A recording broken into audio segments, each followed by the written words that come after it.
Hello everyone, welcome back to the channel. ನಾನು ಇವತ್ತಿನ ವಿಡಿಯೋದಲ್ಲಿ IDBI ಬ್ಯಾಂಕ್ ಅವರು ಮಾಡ್ತಿರೋ ರಿಕ್ರೂಟ್ಮೆಂಟ್ ಬಗ್ಗೆ ಪೂರ್ತಿ ಡೀಟೇಲ್ಸ್ನ ಕೊಡ್ತೀನಿ. ಸೊ ಇನ್ನೂ ನಮ್ಮ ಚಾನಲ್ನ ಸಬ್ಸ್ಕ್ರೈಬ್ ಮಾಡ್ಕೊಂಡಿಲ್ಲ ಅಂದರೆ ಸಬ್ಸ್ಕ್ರೈಬ್ ಮಾಡ್ಕೊಳ್ಳಿ.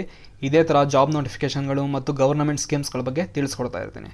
ಇನ್ನು ಇವರು ಯಾವ ಪೋಸ್ಟ್ಗೆ ರಿಕ್ರೂಟ್ಮೆಂಟ್ ಮಾಡ್ತಿದ್ದಾರೆ ಅಂತ ನೋಡೋದಾದರೆ junior assistant manager grade O ಈ ಪೋಸ್ಟ್ಗೆ ಇವರು ರಿಕ್ರೂಟ್ಮೆಂಟ್ನ ಮಾಡ್ತಿದ್ದಾರೆ.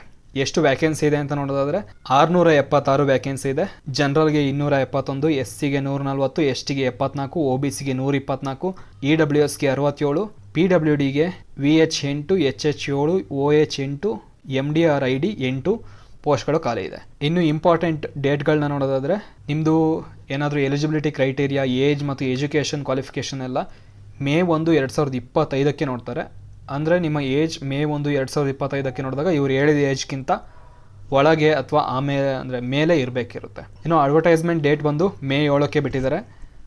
ಆನ್ಲೈನ್ ರಿಜಿಸ್ಟ್ರೇಷನ್ನು ಅಪ್ಲಿಕೇಶನ್ ಫೀಸ್ನೆಲ್ಲ ನೀವು May 8ರಿಂದ 20ರೊಳಗೆ ಕಟ್ಟಬೇಕಿರುತ್ತೆ. ಇನ್ನು ಆನ್ಲೈನ್ ಟೆಸ್ಟ್ ಬಂದು June 8, 2025 ಸಂಡೇ ಮಾಡುವ ಸಾಧ್ಯತೆ ಇದೆ.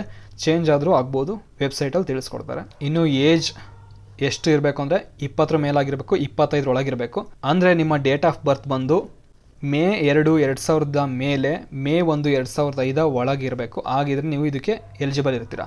ಇನ್ನು ಎಜುಕೇಷನ್ ಕ್ವಾಲಿಫಿಕೇಷನ್ ಯಾವುದಾದ್ರು ಒಂದು ಬ್ಯಾಚುಲರ್ ಡಿಗ್ರಿ ಆಗಿರಬೇಕು. ನೀವೇನಾದ್ರು ಜನರಲ್ EWS OBC ಕ್ಯಾಂಡಿಡೇಟ್ಸ್ ಆಗಿದ್ದರೆ 60% ಮೇಲಿರಬೇಕು ನಿಮ್ಮ ಸ್ಕೋರ್. ಇನ್ನು SC ST PWD ಕ್ಯಾಂಡಿಡೇಟ್ಸ್ ಆಗಿದ್ದರೆ 55% ಮೇಲಿರಬೇಕು. ನಿಮ್ಮ ಕಾಲೇಜ್ ಯಾವುದಾದ್ರು ಗೌರ್ಮೆಂಟ್ ಅಡಿಯಲ್ಲಿ ಅಥವಾ AICTE ಅಥವಾ UGC ಅಂಡರ್ ಬರೋ ಕಾಲೇಜ್ಗಳಲ್ಲಿ ನೀವು ಓದಿರಬೇಕು. ಇನ್ನು ಡಿಪ್ಲೊಮಾ ಪಾಸ್ ಆದರೆ ಅವ್ರು ಎಲಿಜಿಬಲ್ ಇರಲ್ಲ. ಡಿಪ್ಲೊಮಾ ಜೊತೆಗೆ ಯಾವುದಾದ್ರು ಒಂದು ಡಿಗ್ರಿ ಮಾಡಿರಬೇಕು. ಇನ್ನು ಕಂಪ್ಯೂಟರ್ ನಾಲೆಡ್ಜ್ ಕೂಡ ಇರಬೇಕು. ಯಾಕೆಂದರೆ ಬ್ಯಾಂಕಲ್ಲಿ ಕೆಲಸ ಅಂದರೆ ಅವೆಲ್ಲ ಗೊತ್ತಿರಲೇಬೇಕಾಗುತ್ತೆ, ಲೈಕ್ ವರ್ಡ್, ಎಕ್ಸೆಲ್ ಇದೆಲ್ಲ. ಇನ್ನು ಇದಕ್ಕೆ ನಿಮಗೆ ಎಷ್ಟು ಪ್ಯಾಕೇಜ್ ಸಿಗುತ್ತೆ ಅಂತ ನೋಡೋದಾದರೆ 6,14,000ದಿಂದ ಹಿಡಿದು 6,50,000 ವರ್ಷಕ್ಕೆ ಪ್ಯಾಕೇಜ್ ಸಿಗುತ್ತೆ. ವರ್ಷ ಇನ್ಕ್ರಿಮೆಂಟ್ ಕೂಡ ಆಗುತ್ತೆ. ಅದೆಲ್ಲ ನಿಮ್ಮ ಆಫರ್ ಲೆಟ್ರಲ್ಲಿ ತಿಳಿಸ್ಕೊಡ್ತಾರೆ. ಇನ್ನು ಸೆಲೆಕ್ಷನ್ ಪ್ರೋಸೆಸ್ ಬಂದು 4 ಸ್ಟೆಪ್ ಇರುತ್ತೆ. Online test, document verification, personal interview ಮತ್ತು ಮೆಡಿಕಲ್ ಟೆಸ್ಟ್ ಇರುತ್ತೆ. ಇನ್ನು ಎಕ್ಸಾಮ್ದು ಪ್ಯಾಟ್ರನ್ನ ನೋಡೋದಾದರೆ logical reasoning, data analysis and interpretation 60 question 40 marks 40 ನಿಮಿಷಕ್ಕೆ. ಇಂಗ್ಲೀಷ್ ಲ್ಯಾಂಗ್ವೇಜ್ 40 ಕ್ವಶನ್ 40 ಮಾರ್ಕ್ಸ್ 20 ನಿಮಿಷದಲ್ಲಿ. ಕ್ವಾಂಟಿಟೇಟಿವ್ ಆಪ್ಟಿಟ್ಯೂಡ್ 40 ಕ್ವಶನ್ನು 40 ಮಾರ್ಕ್ಸ್ಗೆ 35 ನಿಮಿಷದಲ್ಲಿ. General, economy, banking awareness, computer or IT knowledge ಅದು related 60 question ಇರುತ್ತೆ. 60 ಮಾರ್ಕ್ಸ್ಗೆ 25 ನಿಮಿಷದಲ್ಲಿ ಬರೀಬೇಕಿರುತ್ತೆ. ಇನ್ನು ಇದು ಇಂಗ್ಲೀಷ್ ಮತ್ತು ಹಿಂದಿಯಲ್ಲಿರುತ್ತೆ. ಇನ್ನು ಮಿನಿಮಮ್ ಕ್ವಾಲಿಫೈಯಿಂಗ್ ಮಾರ್ಕ್ಸ್ನೆಲ್ಲ ಎಕ್ಸಾಮ್ ಬರೋದಾದ್ಮೇಲೆ ತಿಳಿಸ್ಕೊಡ್ತಾರೆ. ಎಕ್ಸಾಮ್ ಬಂದು 120 ನಿಮಿಷದಾಗಿರುತ್ತೆ. ಇದಕ್ಕೆ ನೆಗೆಟಿವ್ ಮಾರ್ಕ್ಸ್ ಕೂಡ ಇರುತ್ತೆ. 0.25 ನೆಗೆಟಿವ್ ಮಾರ್ಕ್ಸ್, ಸರಿ ಆದರೆ 1 ಮಾರ್ಕ್ಸ್ ಇರುತ್ತೆ ಆ ಥರ. ಇನ್ನು ಪರ್ಸ್ನಲ್ ಇಂಟರ್ವ್ಯೂ ಅದನ್ನ ಮಾಡ್ತಾರೆ. ಪರ್ಸ್ನಲ್ ಇಂಟರ್ವ್ಯೂದೆಲ್ಲ ಡೀಟೇಲ್ಸ್ನ ಕೊಟ್ಟಿದ್ದಾರೆ. ಒಂದ್ಸಲ ಈ ನೋಟಿಫಿಕೇಷನ್ನ ಡೌನ್ಲೋಡ್ ಮಾಡ್ಕೊಂಡು ನೋಡ್ಕೊಳ್ಳಿ. ಈ ನೋಟಿಫಿಕೇಷನ್ದು ಲಿಂಕ್ ನಾನು ಡಿಸ್ಕ್ರಿಪ್ಷನಲ್ಲಿ ಕೊಟ್ಟಿರ್ತೀನಿ. ಇನ್ನು ಏಜ್ ರಿಲ್ಯಾಕ್ಸೇಷನ್ ನೋಡೋದಾದರೆ SC STಗೆ 5 ವರ್ಷ, OBC ನಾನ್ ಕ್ರಿಮಿಲಿಯರ್ಗೆ 3 ವರ್ಷ, PWD ಕ್ಯಾಂಡಿಡೇಟ್ಸ್ಗೆ 10 ವರ್ಷ. ಇನ್ನು ಎಕ್ಸ್ ಸರ್ವಿಸ್ ಮ್ಯಾನ್ ಅವರಿಗೆ 5 ವರ್ಷ. ಇನ್ನು ಪರ್ಸನ್ ಅಫೆಕ್ಟೆಡ್ ಬೈ 1984 ರಿಯೋಟ್ಸ್ 5 ವರ್ಷ ಏಜ್ ರಿಲ್ಯಾಕ್ಸೇಷನ್ ಇರುತ್ತೆ. ಇನ್ನು ಎಜುಕೇಷನ್ ಕ್ವಾಲಿಫಿಕೇಷನ್ ಎಲ್ಲ ಹಾಗೆ ಹೇಳ್ದಾಗೆ ಹಂಗೆ ಇರಬೇಕು. ಇನ್ನು 59.99% ಇದ್ರೂ ಕೂಡ ಎಲಿಜಿಬಲ್ ಇರಲ್ಲ. ನೀವು 60 ಮೇಲೆ ಇರಬೇಕು. ಆಗಿದ್ರೆ ನೀವು ಅಪ್ಲೈ ಮಾಡ್ಬೋದು. ಇನ್ನು ಹೇಗೆ ಅಪ್ಲೈ ಮಾಡೋದು ಅಂತ ಹೇಳ್ತೀನಿ.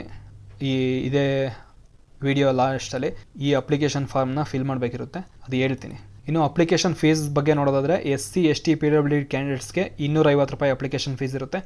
ಇನ್ನುಳಿದ ಕ್ಯಾಂಡಿಡೇಟ್ಸ್ಗೆ 1,050 ರೂಪಾಯಿ ಅಪ್ಲಿಕೇಶನ್ ಫೀಸ್ ಇರುತ್ತೆ. ಇದನ್ನ ನೀವು ಆನ್ಲೈನ್ ಮುಖಾಂತರ ಕಟ್ಬೋದು. ಇನ್ನು ಯಾವ್ಯಾವ ಡಾಕ್ಯುಮೆಂಟ್ ಬೇಕಾಗುತ್ತೆ ಅಂದರೆ ನೀವು 10th ಅಥವಾ 12th ಮಾರ್ಕ್ಸ್ ಕಾರ್ಡ್, ನಿಮ್ಮ ಏಜ್ ಪ್ರೂಫ್ಗೆ, ಎಜುಕೇಷನ್ ಕ್ವಾಲಿಫಿಕೇಷನ್ ಅಂದರೆ ನೀವು 10th 12th ಮತ್ತು ಗ್ರ್ಯಾಜುಯೇಷನ್ದು ಎಲ್ಲ ಸೆಮಿಸ್ಟರ್ದು ಮಾರ್ಕ್ಸ್ ಕಾರ್ಡ್ಗಳು ಅಪ್ಲೋಡ್ ಮಾಡಬೇಕಿರುತ್ತೆ. ಇನ್ನು caste income certificate, work experience certificate, ಇನ್ನು ನೀವು PWD ಆಗಿದ್ದರೆ ಅದರದ್ದು ಸರ್ಟಿಫಿಕೇಟ್ಗಳು ಇವೆಲ್ಲದನ್ನೂ ಅಪ್ಲೋಡ್ ಮಾಡಬೇಕಿರುತ್ತೆ. ಇನ್ನು photo identity, PAN card, passport, driving licence, voter ID, bank passbook ಅಥವಾ ಆಧಾರ್ ಕಾರ್ಡ್ ಯಾವುದಾದ್ರು ಒಂದನ್ನು ಅಪ್ಲೋಡ್ ಮಾಡಬೇಕಿರುತ್ತೆ ಫೋಟೋ ಐಡೆಂಟಿಟಿಗೋಸ್ಕರ. ಇನ್ನೆಲ್ಲ ಕೆಳಗಡೆ ಇನ್ಸ್ಟ್ರಕ್ಷನ್ನ ಕೊಟ್ಟಿದ್ದಾರೆ. ಈ ನೋಟಿಫಿಕೇಷನ್ನ ಒಂದ್ಸಲ ಡೌನ್ಲೋಡ್ ಮಾಡ್ಕೊಂಡು ನೋಡ್ಕೊಳ್ಳಿ. ಇದಕ್ಕೆ ಅಪ್ಲೈ ಮಾಡಬೇಕು ಅಂದರೆ ಇಲ್ಲಿ ಡಾಕ್ಯುಮೆಂಟ್ಸ್ ಎಲ್ಲ ಹೆಂಗಿರಬೇಕು, ಎಷ್ಟೆಷ್ಟು ಸೈಜ್ ಇರಬೇಕು ಅದೆಲ್ಲ ಕೊಟ್ಟಿದ್ದಾರೆ. ಇನ್ನು ಎಕ್ಸಾಮ್ ಸೆಂಟರ್ಗಳು ಟೆಂಟೇಟಿವ್ ಕೊಟ್ಟಿದ್ದಾರೆ.